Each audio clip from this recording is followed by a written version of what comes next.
Hi, my name is Stan. Usually I shoot videos about AI and automation, but today I would like to talk about microphones.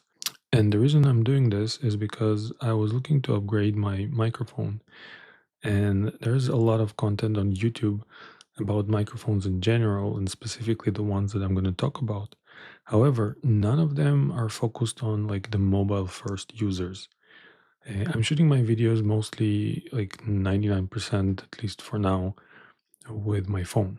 And this is why I needed a microphone that would be able to plug into my phone and just work and deliver great audio.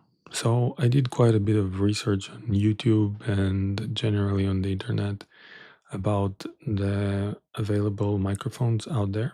And I stopped on three microphones. Okay. One is the Shure MV7 Plus. The second one right here is the Rode Mic USB. And the third one that is no longer here because I sent it back was the Elgato Wave 3. Now, those all are great microphones. I tested all three of them, how they work with my phone. I have an Android device, but those microphones can work with an iOS device too. So let's start with Elgato and why is no longer here. So one thing I found out about the Elgato microphone, it does work with your phone, but it loses power every time you take it out of like recording mode. And every time you restart it, it also loses the settings. It doesn't have any kind of onboard storage to keep the settings, and that means that every time you need to tweak the knob with the sensitivity gain, etc. And it was really annoying. The second problem with the Elgato mic, from my perspective, was it was quite noisy.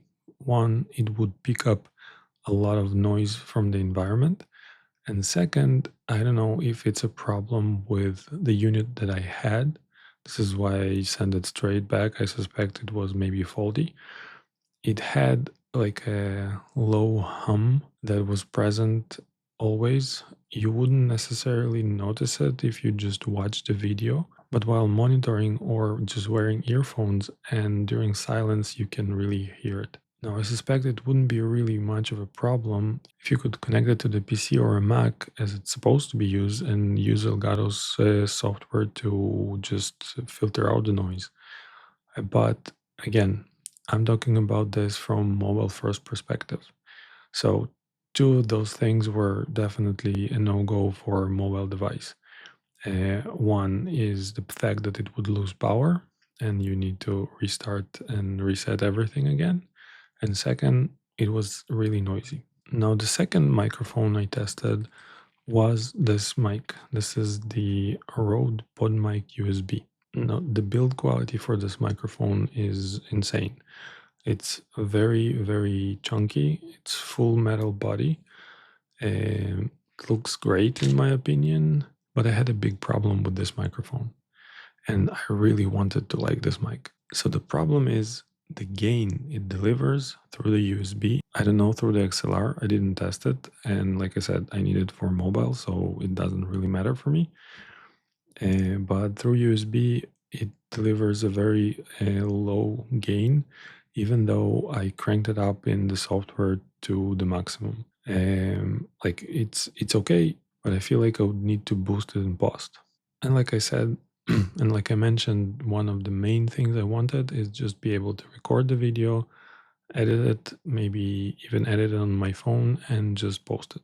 And the fact that the sound was quiet, it was a big problem for me. And the fact that the sound was too quiet, it was a big problem. Now, with a different device, it might work better. I did not test it with a different device. This microphone has a lot going for it.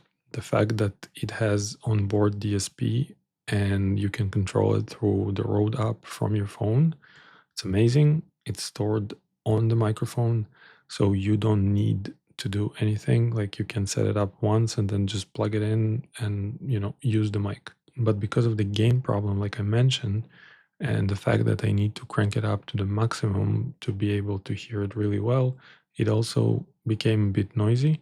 So I decided to get another mic to test it. And this is the Shure MV7 Plus. This microphone is insanely good, in my opinion. It sounds great. It delivers a better clarity of voice, and the gain is really good. And it's not even on maximum. I'm keeping it on auto level and it works great.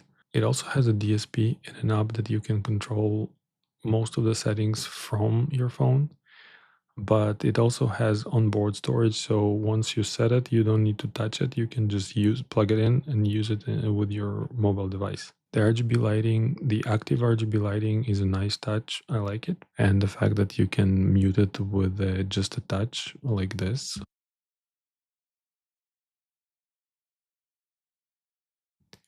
This kind of functionality and the RGB lighting is a nice addition, but definitely not my main concern.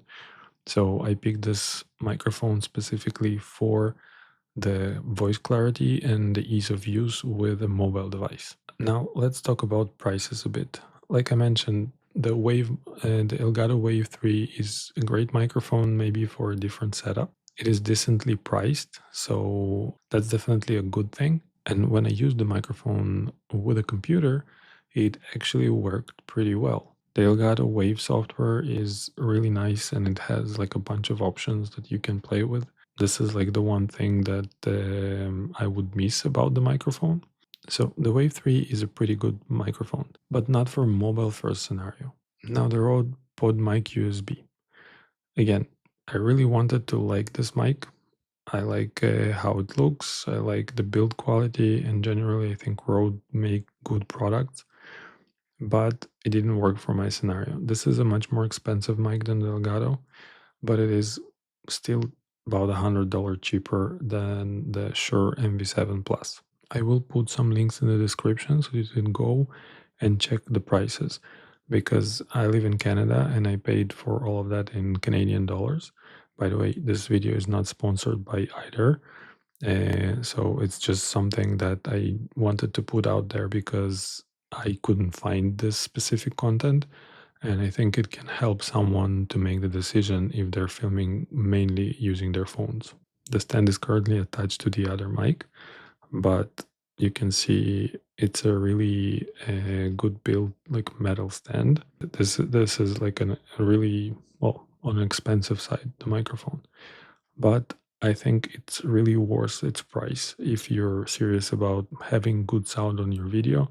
I think the sound in the video is really important because the moment see a video and the sound is not good, it's really annoying. If you're still watching, that's great. I hope I was able to help you to decide between the microphones and which one you should probably get for your setup. Thank you for watching and see you in the next video.